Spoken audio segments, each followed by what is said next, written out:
কেউ যদি তোমার সঙ্গে কথা না বলে ভালো থাকতে পারে, তবে তার সাথে কথা বলার জন্য যে পাগলামিগুলো করো, ছেড়ে দাও সেগুলো করা। বন্ধ করে দাও। কেননা তোমার আকুলতার কারণ সে বুঝবে না। কেউ যদি তোমার মূল্য তোমাকে না দেয়, তবে তোমার মূল্য তার কাছে বারবার বোঝাতে যেও না। কেননা সে তোমাকে তোমার কদর দেবে না, কদর করবেই না তোমাকে। মোট কথা, কেউ যদি তোমাকে তার জীবনে চায়, অবশ্যই তাকে আঁকড়ে ধরো। আর কেউ যদি তোমাকে ছেড়ে ভালো থাকতে পারে, তবে তাকে ভালো থাকতে দাও।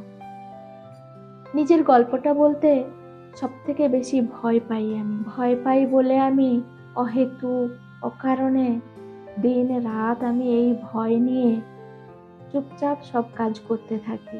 কাজের ফাঁকে অন্যমনস্কভাবে আবার ভয় হানা দেয়। কাউকে হারিয়ে ফেলার ভয়, বা সবকিছু ভুলে যাওয়ার ভয়, না জানি আরো কত কিছু। শুধু এই ভয়ের কারণগুলো একসময় পাল্টে যায়।